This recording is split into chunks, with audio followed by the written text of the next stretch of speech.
Coming up on Oxford Weekly News, the national It's On Us campaign comes to Miami. Also ahead, a local school district proposes random drug testing. Welcome to Oxford Weekly News. I'm Katie Espolita. And I'm Allie Schultz. We first told you last week about proposed drug testing at Talawanda High School.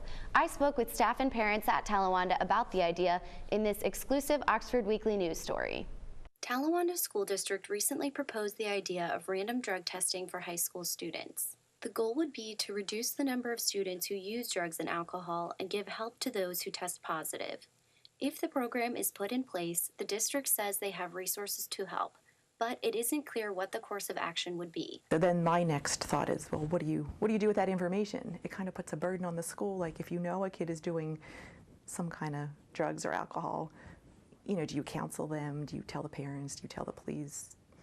Following the proposal, Talawanda's Health Coordinating Council was asked to research the pros and cons of random drug testing. The Health Coordinating Council definitely looked at both sides of the issue and looked at the reasons why it might be a good choice to test, primarily falling back on the idea that it could give both students and parents a way to say no when faced with a tough situation and kind of address that peer pressure that both students and parents face. Staff members at Talawanda point to an anonymous survey given to students every other year as a reason not to use random testing. We have systems in place already, and our data would indicate that they're working. Not all students could be tested. By law, testing must be random and can only be given to students who have privileges. For Talawanda, that means students who participate in extracurricular activities or have a parking pass. 270 students have a parking pass this year, and about 350 participate in extracurricular activities. The Health Coordinating Council estimates that 300 tests could be given per year. At $29 per test, this would cost the district $8,700 per year. Although some are enthusiastic about the idea, others say random drug testing may be going too far. I believe that we learn from experiences. I think sometimes you can get programming in place that is punitive or that can create labels for students, even if they only did something wrong one time. So I think that's a fine line that we have to walk. The school board says it has not set a timetable on when it will make a final decision on the random testing proposal. The driver in the car accident that killed 2 teenagers on March 26th has been identified as Cherish H. Bolt of Liberty, Indiana.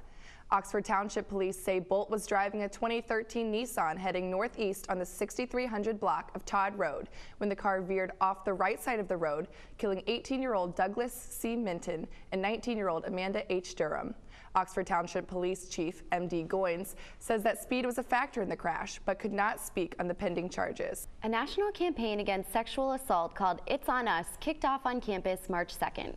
Oxford Weekly News reporter Emily Baker learned about the campaign and how it will help Miami. Emily?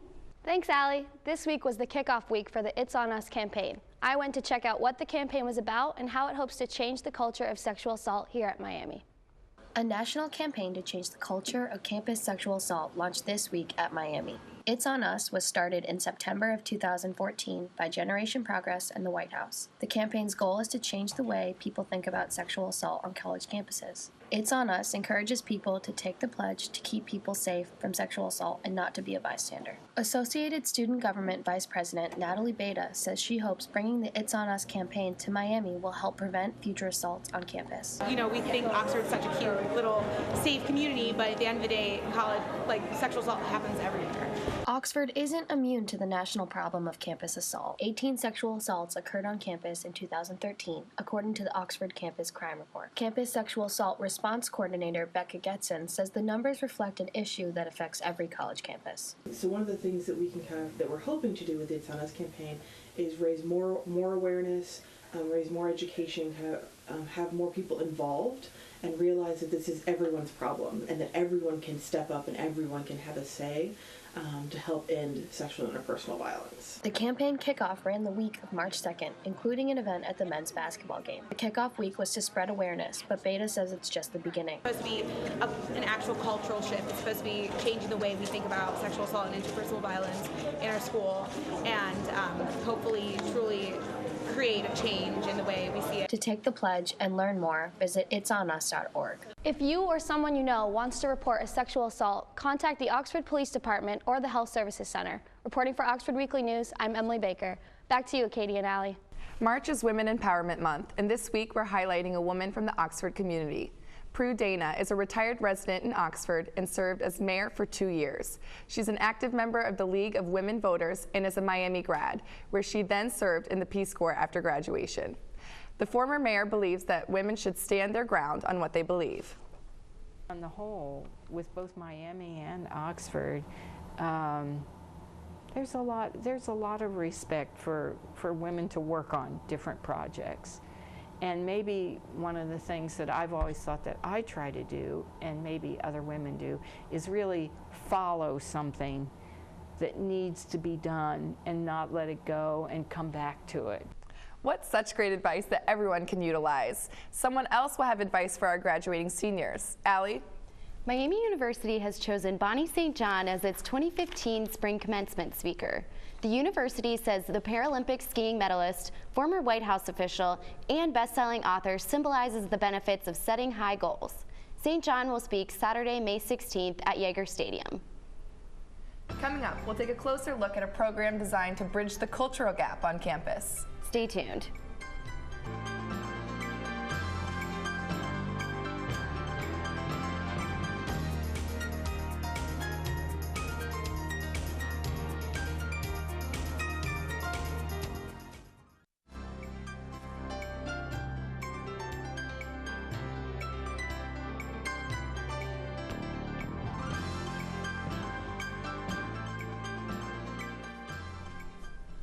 Miami University French professor Mark McKinney held a lecture on March 5th on the controversial French magazine Charlie Hebdo to discuss the way race and religion are portrayed in the magazine. McKinney's lecture discussed the many ways the French culture differs from that of the U.S. in terms of racism and differences in culture. A very big difference in France compared to the United States is that in France, officially, one generally tries to generally tries to talk about different ethnic groups in a way that doesn't highlight.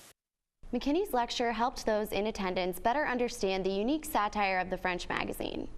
The Center for the Enhancement of Learning and Teaching and University Assessment, or CELTUA for short, could be getting a new name. The organization says its name is not well understood by the university community. Faculty Senate proposed changing the name to the Center for Teaching Excellence, or CTE, at its March 2nd University Senate meeting. CELTUA hosted the seminar Culture Shock Through the Eyes of Miami's International Students on March 3rd. I went to the seminar and listened to the panelists about their experience in coming to America and coming into our small town, Oxford.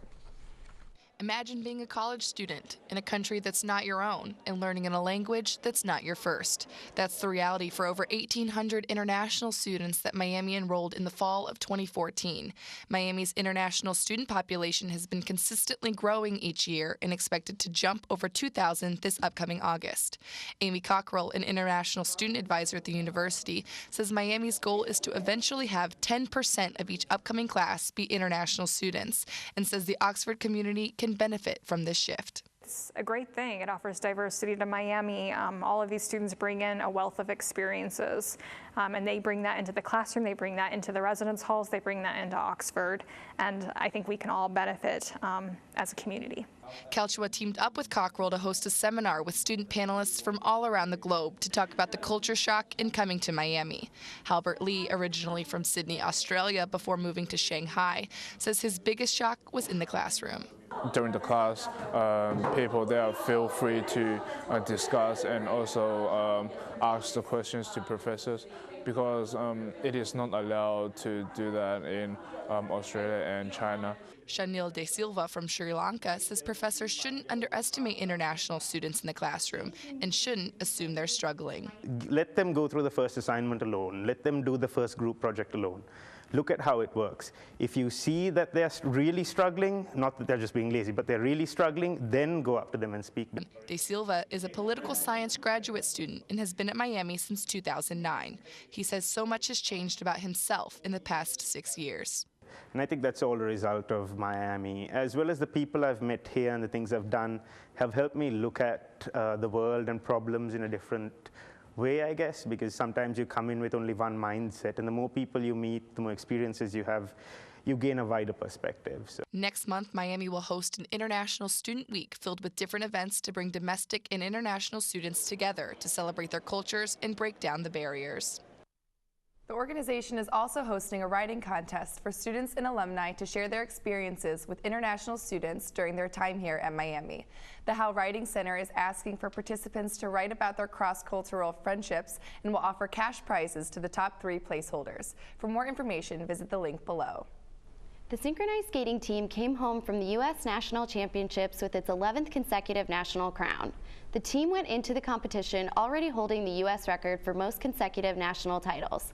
The national championship in Rhode Island concluded the team's competitive season. The senior team earned a spot in the National Skating World Championship this April in Canada. On March 3rd, the Miami men's basketball team played its final home game of the regular season against conference rival Akron. Even though it was the final home game of the regular season, the Redhawks only filled 14% of the seats in Millett Hall. Assistant Athletic Director of Marketing, Sales, and Licensing, Anthony Azama, says Miami is using several strategies to increase student attendance. There's giveaways pregame, whether it's theme games, whether it's a certain fan experience that's solely focused and dedicated on the students. That can be the fan tunnel, the meet and greet.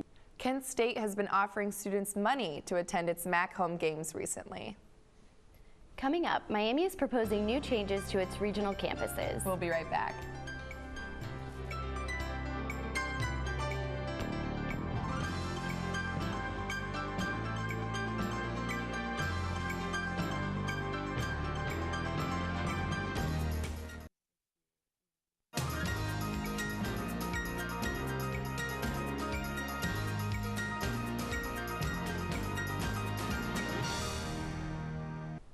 Welcome back to Oxford Weekly News. Every Miami student knows that at the end of the semester, they will be asked to fill out a course evaluation.